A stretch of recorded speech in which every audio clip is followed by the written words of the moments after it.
Hi, I'm Derrick Jensen. This is Resistance Radio on the Progressive Radio Network. My guest today is Bethanie Walder. She's WildEarth Guardians Public Lands Director and previously served as Wildlands CPR Executive Director from 1995 until they merged with WildEarth Guardians in 2013. So thank you so much for being on the program, Bethanie, and also thank you for your work. Well, it's my pleasure. Thanks for having me. Let's talk about ORV use on public lands and what is wrong with that? And just tell me about ORV use on public lands in general.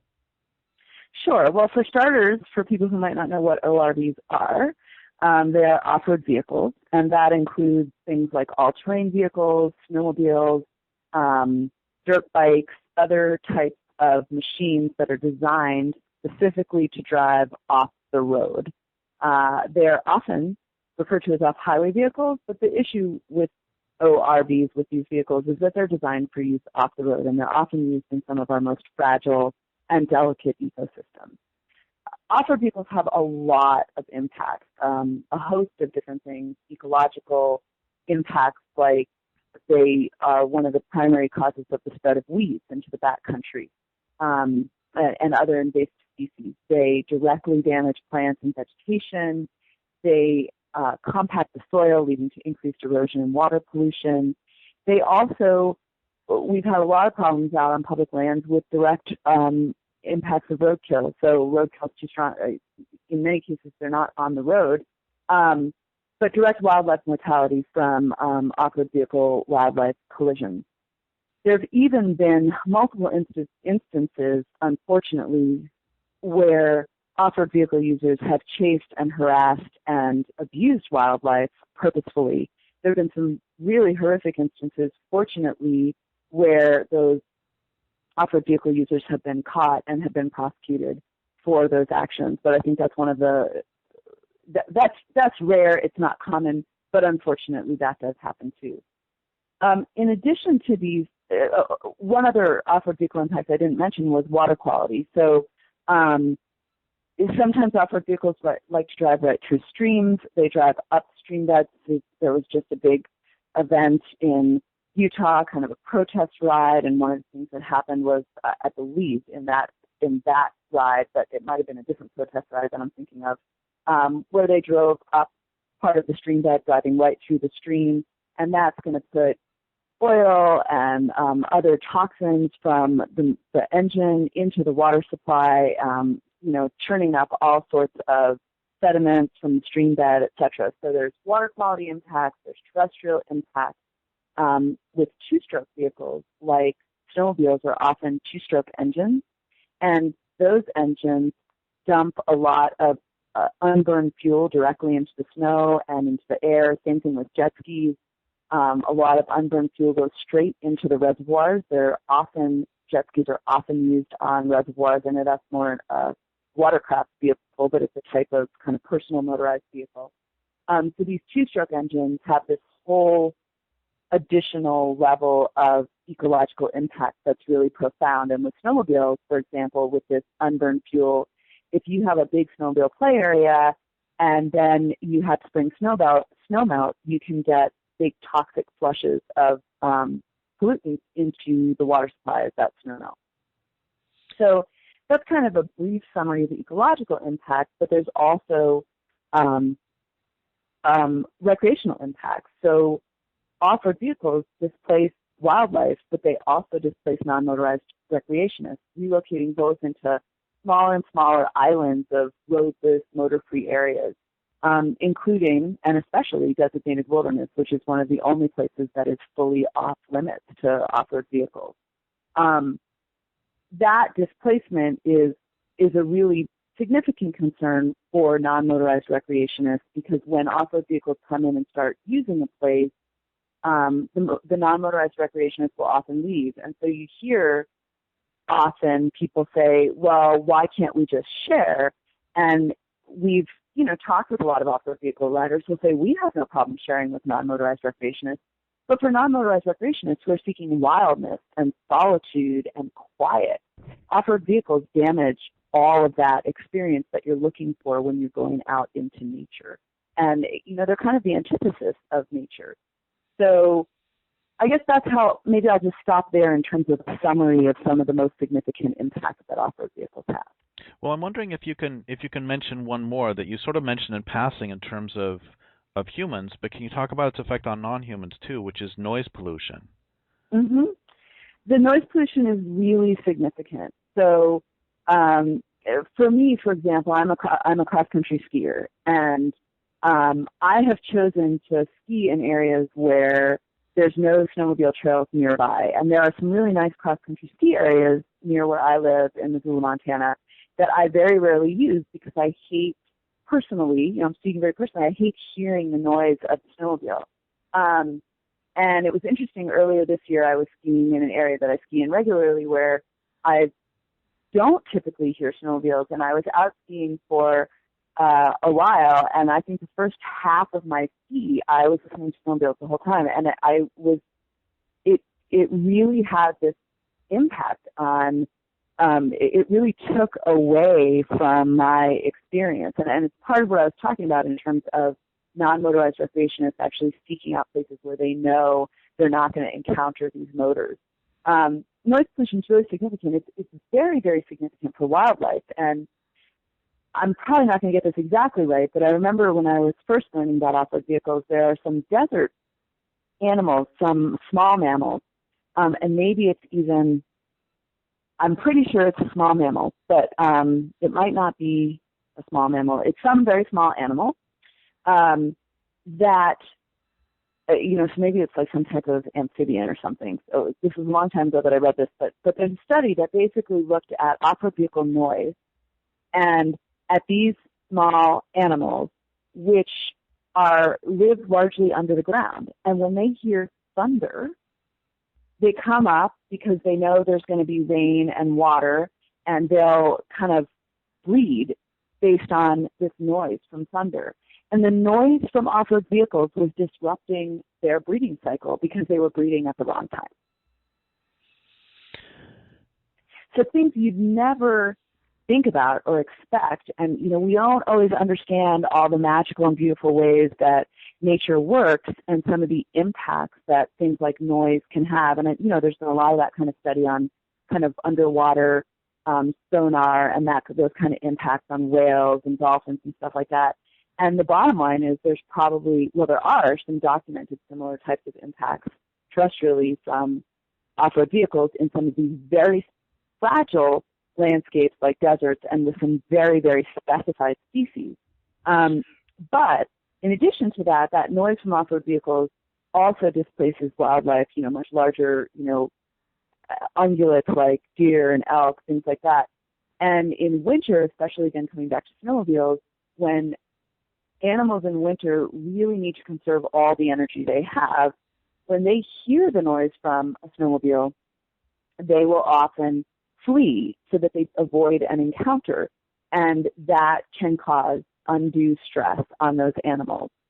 There's conflicting data on that topic, but we know that animals who are in areas that animals will leave to avoid off-road vehicles when they hear that noise. Some animals in places where there's very consistent off-road vehicle use will get used to those vehicles and they won't be displaced. So there is some adaptation that we see, but there are also really significant problems. And winter is one of the times you have to be really aware. Another thing you have with winter off-road vehicle problems is related to kind of animals that might be hibernating or denning, up in the high country in areas where people never used to go in winter. Animals like wolverines appear to be really significantly impacted by winter motorized recreation. There's questions about late season snowmobiling and grizzly bear denning habitat, impacts to lynx, all these species that are protected under the Endangered Species Act but aren't necessarily protected right now from the impacts of motorized recreation. So when we talk about off-road vehicles, are we talking about, basically three, I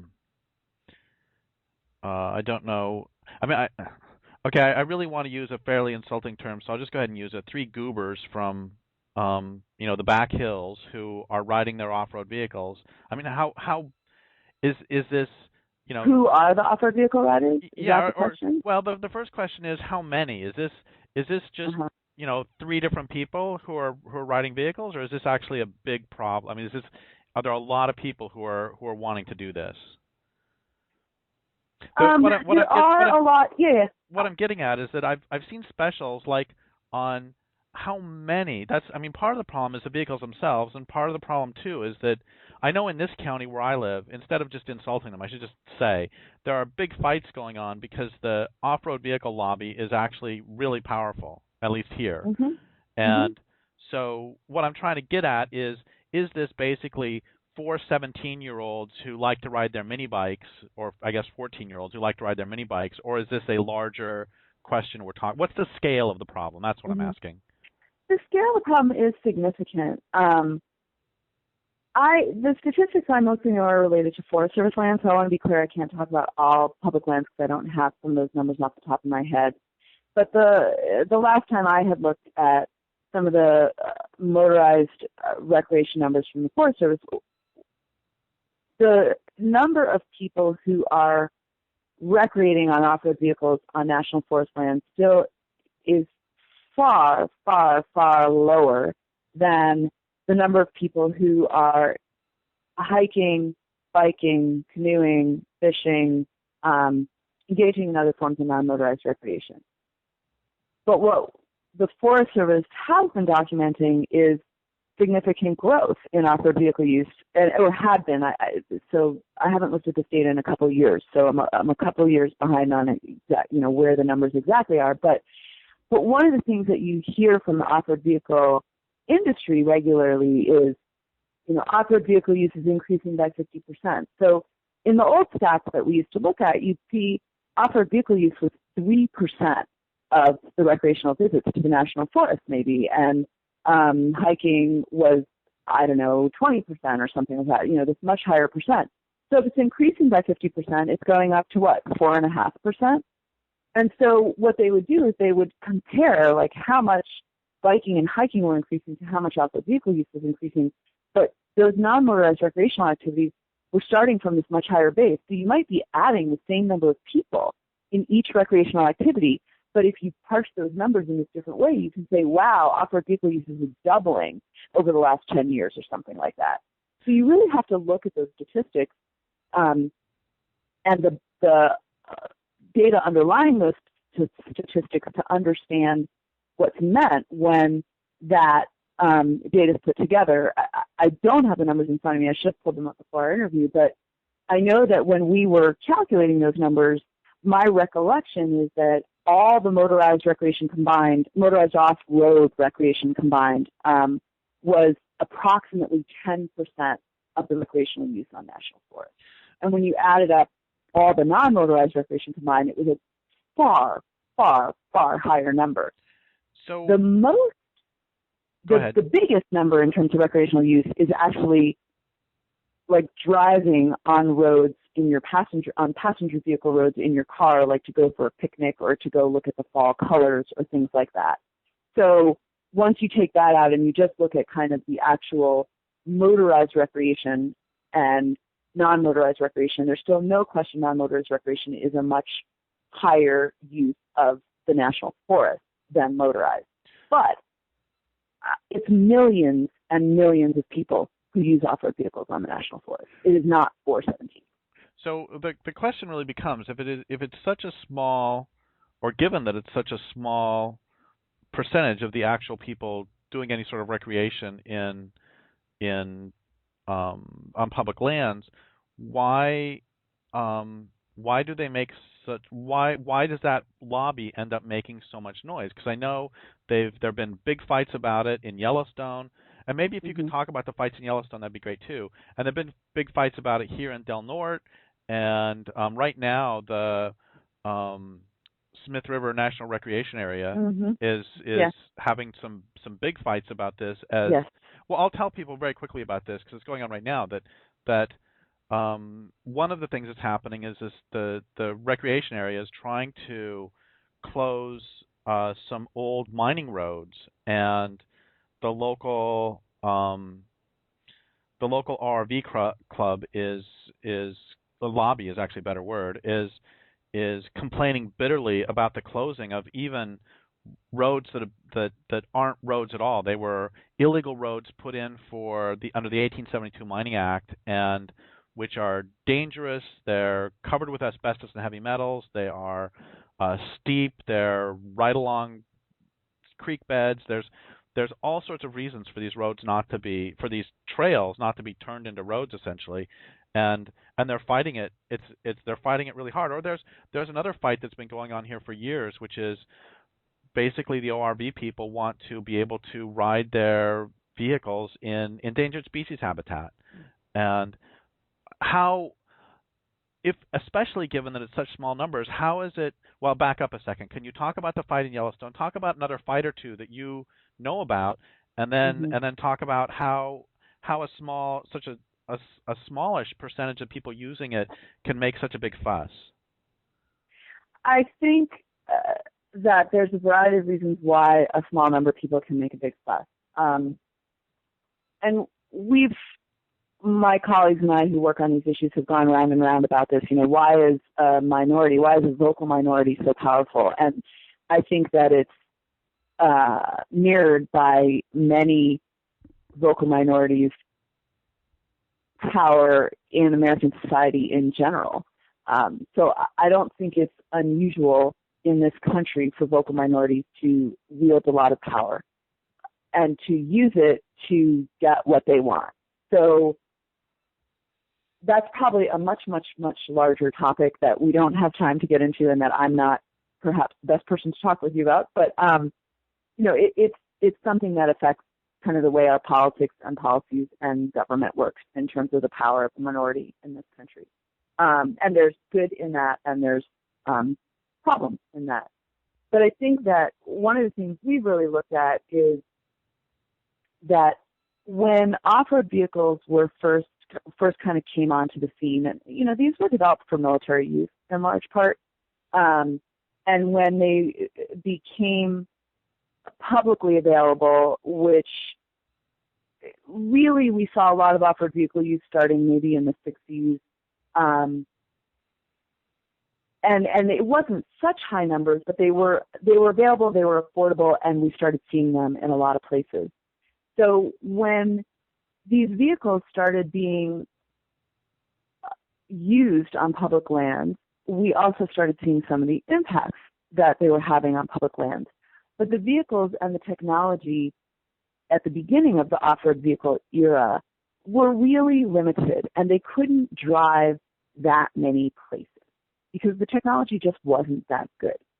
And even so, they had very significant impacts. And in the 1970s, President Nixon actually, because of some incredible research from a U.S. Geological Service scientist named Howard Wilshire, who's still around today and who's really a fascinating guy if you've never talked with him, he did incredible research and really kind of pulled together a lot of data on the effects that off-road vehicles were having. And I think that was the catalyst for President Nixon to sign an executive order saying that off-road vehicles should be designated on public lands, and those designations should be done in such a way to minimize impacts on wildlife, on water quality, on other recreationists, to minimize user conflicts, really important stuff. In 1979, President Carter amended and strengthened that executive order with a further executive order. So in the 70s, we saw the first kind of realization that off-road vehicles were having a lot of impacts, and the first actions legally to control off-road vehicles. And then all the public land management agencies were supposed to implement regulations and processes and rules to decide where off-road vehicles would be allowed and where they wouldn't. And then things kind of quieted down, and then the technology started improving. But when the regulations were first implemented on a lot of national forests, for example, because the vehicles couldn't drive that many places, the land managers adopted pretty simple rules, and they didn't really restrict off-road vehicles that much because the terrain restricted the vehicles. So I think that philosophically, one thing that ended up happening was as the vehicles became stronger, because there weren't significant restrictions in place, people started driving them more and more places. And so what you ended up with was this constant taking away of access. And whereas the land managers thought, well, we don't have to put these severe limits on because the land, the terrain, creates those limits for us, we can seem more open to where these can go, where these off-road vehicles can go, but really they can't go very many places. So we don't sound like we're being the bad guy, right? I mean, this is my interpretation. And so then as the vehicles got stronger and more technologically proficient, all of a sudden they could go all these places. And then the Forest Service had to either change their regulations and say, we're going to allow them in these places, or they had to say, we're not going to allow them. And people tend to get much more up in arms when things are taken away from them. And so I think that one of the reasons we've had so much trouble with this vocal minority really defending their recreational opportunities is because they feel like so much is being taken away from them.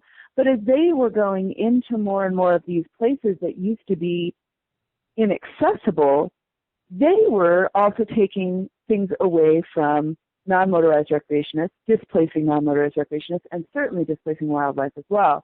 And so, but that was kind of on the ground in reality. And so people like me say, well, I'm not going to go there anymore. There's too many off-road vehicles. And we've seen some very aggressive off-road vehicle, purposeful attempts, or not attempt is the wrong word, purposefully targeting places like roadless areas for off-road vehicle use. So going in and saying, we're going to go ride in these roadless areas, because if we ride in these roadless areas, then it's never going to be made wilderness, because they're not going to take away our recreational use there. We looked into kind of some of the funding of some of the off-road vehicle groups in the past, and I don't know that this happens now, but I think one of the things that we were really concerned about in the past was it looked like there was a lot of, for example, timber industry funding of off-road vehicle groups. And if you go in and you target roadless areas for off-road vehicle recreation, and that creates a constituency for motorized use in that area, it's going to be very, very difficult to designate that area as wilderness. And if you can't designate it as wilderness, it's going to be much easier to log that area. And so I think there's also potentially a connection between this industrial form of recreation and industrial resource extraction. I mean, I don't know that that's 100% documented anywhere. So let's say that that's speculative. And I actually don't think it's an issue so much now, because I think that damage was really done kind of in the 90s. But I do think when you look at where does some of this anger come from in terms of things being taken away, I don't think that non-motorized recreationists have stepped up to the table in the same way, because I think that by the time that fight is happening, they've already been displaced from a lot of areas that the off-road vehicle users have started recreating in, and they don't want to be there anymore. And so it's kind of like, well, they can have that. And so what do you end up with? You end up with that pie getting, the different slices of the pie getting smaller and smaller and smaller for wildlife and wilderness and clean water and quiet and solitude, and bigger and bigger and bigger for motorization and resource extraction, logging and mining and fracking and all of these other things that happen. And I feel strongly that there are connections between the two. I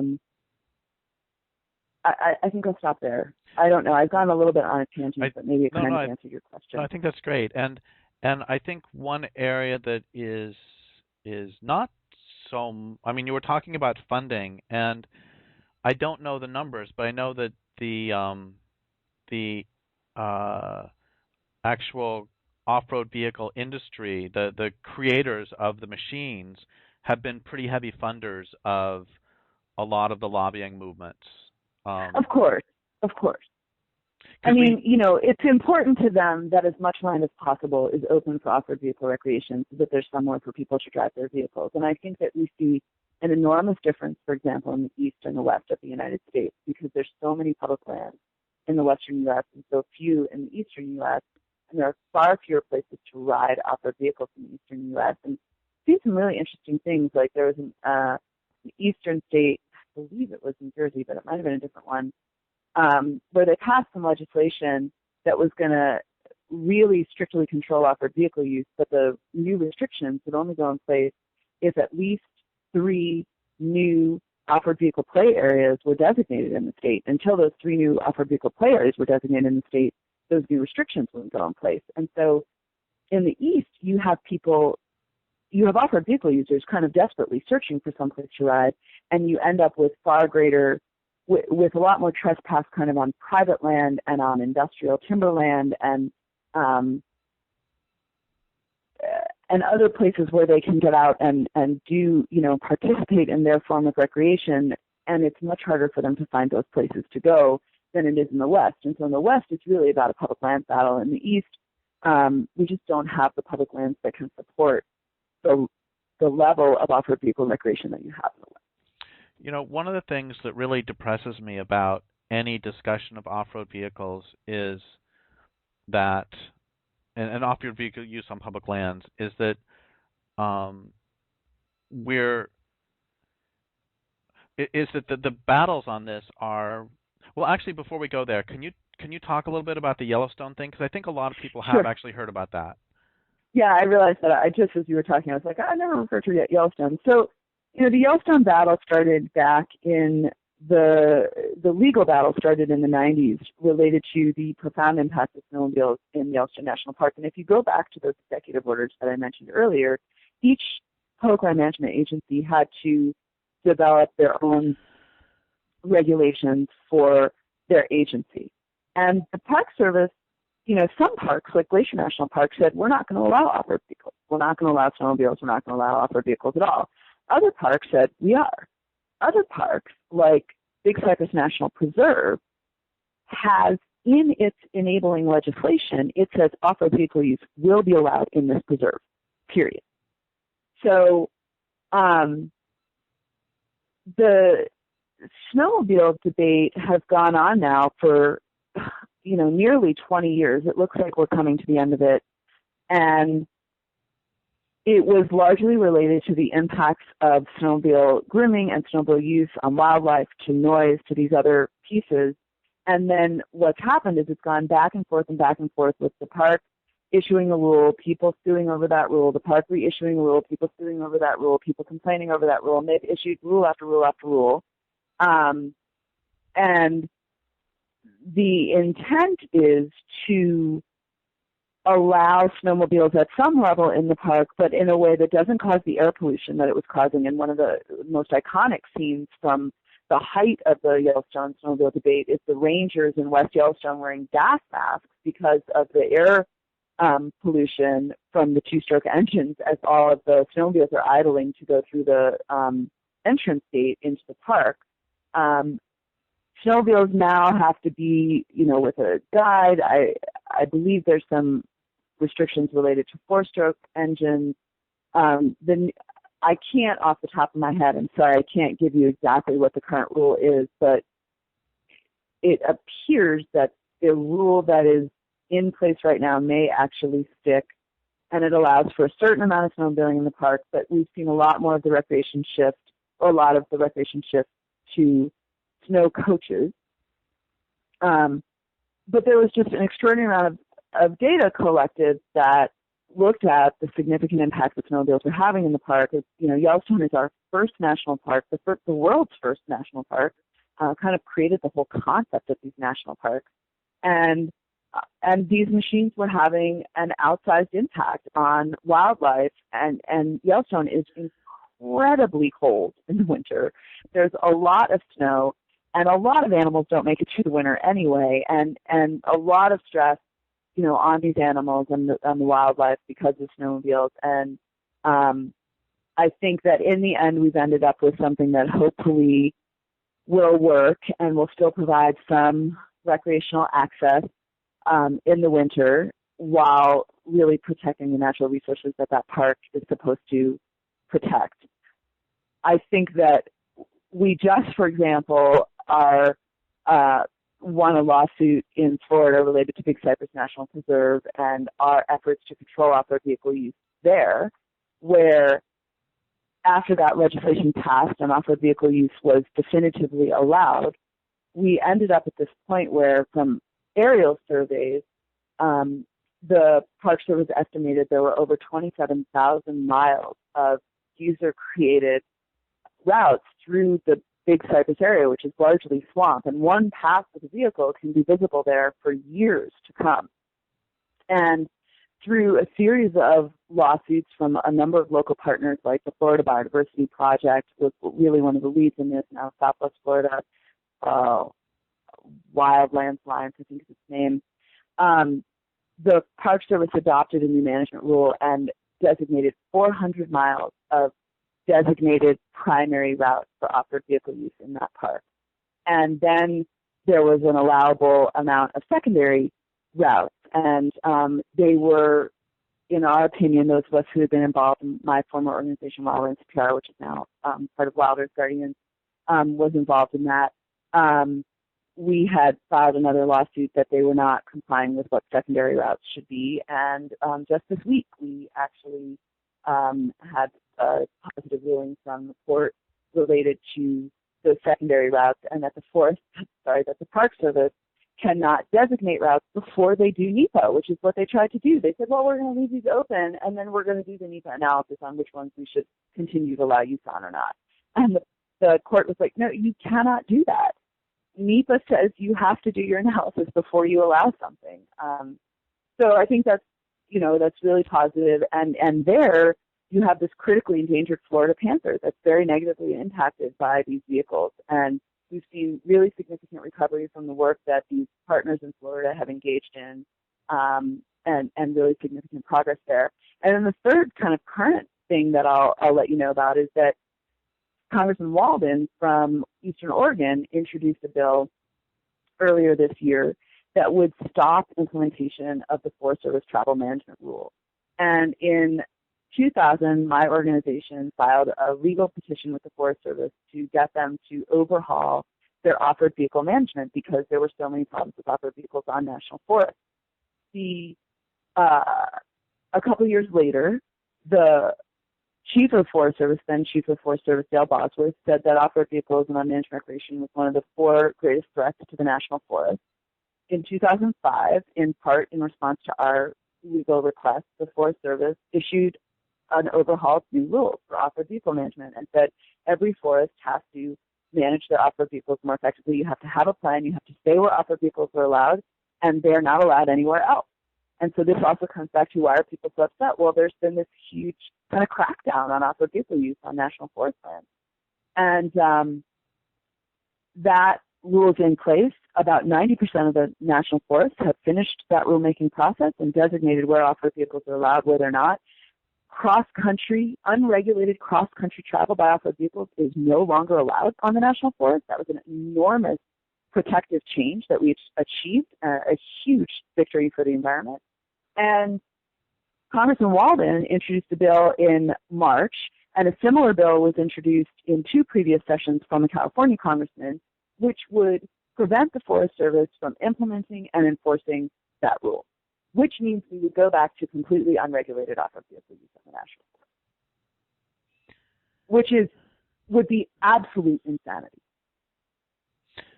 Well, and the words absolute insanity really does make a segue to my next question, which is one of the things that really depresses me. Well, first off, thank you for your work on these issues. And I want to ask about the whole CPR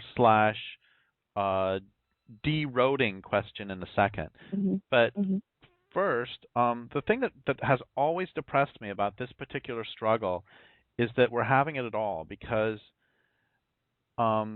the effects of off-road vehicles on non-humans and on basically everybody but the actual people doing the riding, so all the people who are hiking, all the people who are fishing, everybody else except for the people riding the vehicles, the effect on all of them is negative. And when you do sort of a cost-benefit analysis, we're not talking about food, clothing, and shelter. We're not talking about anything even remotely associated with survival needs. I mean, the jobs versus owls debate was really terrible for a number of reasons, one of which was that even though the cut was going up, the jobs were going down because of raw log exports and automation, all that. So that debate was completely bogus and corrupt anyway, but that doesn't alter the fact that within a capitalist system, a job is still something that is going to help somebody to feed their children. And in this case, we're not actually talking about feeding children. We're talking about adults riding go-karts, essentially. And it just kills me that we have to actually have a discussion about, as the world is being dismembered, as biodiversity is crashing, we even have to have this discussion about something. So, and I want to be really clear. It's like I say the same thing about sports. I love sports. I love watching baseball or whatever, but it drives me crazy that 100,000 people will go to a football game and, we get people out for a rally about salmon and there's like 7 people show up. And so, I mean, or that $15 billion was spent on building World Cup stadiums that, people are rallying all over Brazil about that could have been spent on food, housing, and education. Oh, yes, exactly. No matter how much you may love or not love soccer, whatever, it's just this whole thing. I'll stop having a really thin, reedy voice as I rant about this, but it just kills me that we even have this debate at all, because it's really about adults riding go-karts. Well, I mean, it's not a form of recreation that I want to engage in, and I think there's two things. One is off-road vehicles have utilitarian purpose, and so I'm not complaining. Right. I knew a rancher when I lived in Nevada. I knew him really well, and I can't stand public lands ranching. But leaving that aside, I had no problem with him driving his off-road vehicle out to when he would take care of I'm not talking even about utilitarian. Right. I'm just talking about, people going out and riding their. Yeah. Anyway, sorry. Go ahead. So I completely agree. No. I totally agree. I just want to make clear that there is a utilitarian purpose for off-road vehicles, and they're very effective for certain things. But I agree with you when it comes to this recreational issue. The challenge we have is my recreation versus your recreation. And, for those of us who want to speak for the trees and speak for the wildlife and at the same time speak for humans in that process, because we're saying we as humans need a healthy, functioning planet and ecosystem. If we don't have a healthy, functioning planet and ecosystem, we can't survive. But more the debate becomes those who want quiet recreation versus motorized recreation. And so I think that it's really challenging when you look at things like industrial resource extraction, when you come back to the timber and the owls and everything else, it's very clear that you're talking about an industry, and the impacts of this industry and this resource extraction on wildlands. Everything turns into really, really, really varied shades of gray when you move into recreation and recreational use and what the national forests and the national parks and BLM lands and other public lands were created for. It's our feeling is, the way we talk about it is we say everybody has a right to enjoy public lands. Nobody has a right to abuse them. And I think that there's been this sense that if I want to go recreate and do this, destructive recreation on public lands, I should be able to do that. That's my right. Even the stuff that was going on with this, around this Clive and Bundy grazing thing and his right to graze cattle on public lands. You don't have a right to graze cattle on public lands. You have a lease and you have to pay for it. You don't have a right to ride an off-road vehicle on public lands. You have an opportunity to do that where it's allowed. But with that opportunity comes responsibility. And with public lands, we as American people who have this enormous, incredible natural heritage, this huge national natural heritage, these public lands, we should say we want those managed to the ultimate, utmost protective capacity possible, because that's our natural heritage. That's our clean water. 50% of Americans in the western U.S. get their drinking water from national forests. That's where our clean water comes from. So we have to recognize what these lands are for us. They're our help. They're our ability to keep living as humans on this planet, and at the same time, all the wildlife and all the fish and everything else that's in them can live on them too. And so I agree with you that we shouldn't be having this debate. But in the meantime, the laws that regulate the national forest, for example, basically, in effect, say something's allowed unless we prohibit it. If you want to go shoot a cannon on national forest land, there was a great This American Life story about, someone who went and tested their homemade cannon on the national forest because you can. So I often like to say, well, let's say I had a bulldozer and I wanted to go recreational bulldozing on the national forest. Would that be allowed? Could I just go take my bulldozer and drive there? No, not really. But the laws are designed in this way that the Forest Service really has to prohibit the things that they don't want. And so the Forest Service thinks, and has stated this over and over again, that off-road vehicle use is a legitimate use of the national forest. And so unless we were to change that position, which is unlikely in the immediate future, they are going to be out there. And so what we have to do is make sure that they're managed effectively. The Forest Service has gotten a lot closer to better management of the national forest. They don't have the law enforcement to enforce it, to enforce all these plans they've put in place, but they have put plans in place, and people who do want to follow the law are going to follow the law. And, the majority of people follow the law. The off-road vehicle users like to say that it's just a few bad apples who violate things, and I just do want to make this point. I know we're probably running out of time, but there's a lot of data out there that shows that many off-road vehicle users knowingly ride off trail if they think they can.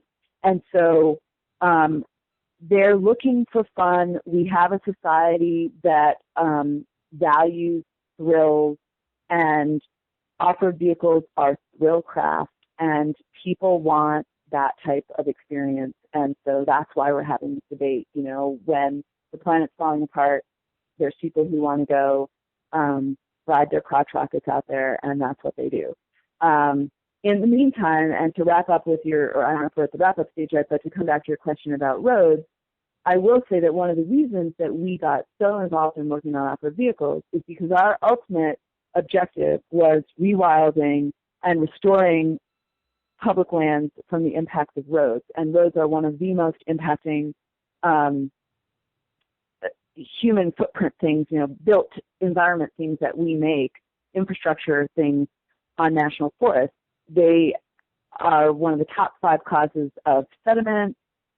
Forest roads are to our rivers and streams, which is, as I just said, where a lot of our drinking water comes from. They fragment habitat. They prevent wildlife from getting, to the habitat they need, especially in this era of climate change when animals and trees and plants have to move to cooler climates, to places where they can survive. Roads are a huge barrier for wildlife. They completely disrupt hydrology. We see in the Pacific Northwest as severe floods and severe Pacific storms are increasing, we're seeing more and more road failures during those floods. We see huge road-triggered landslides, burying salmon habitat, destroying fisheries, blocking fish passage, and you don't just need landslides to do that. All of the pipes that are used to get the water under a road, those corrugated metal pipes called culverts, many of those are impassable blocks to salmon and other migrating fish like bull trout. So roads have these enormous impacts, and from this water quality and restoration perspective, one of the best things you can do to restore and have healthy national forests, healthy forest ecosystems, healthy desert ecosystems, is to not have roads in them.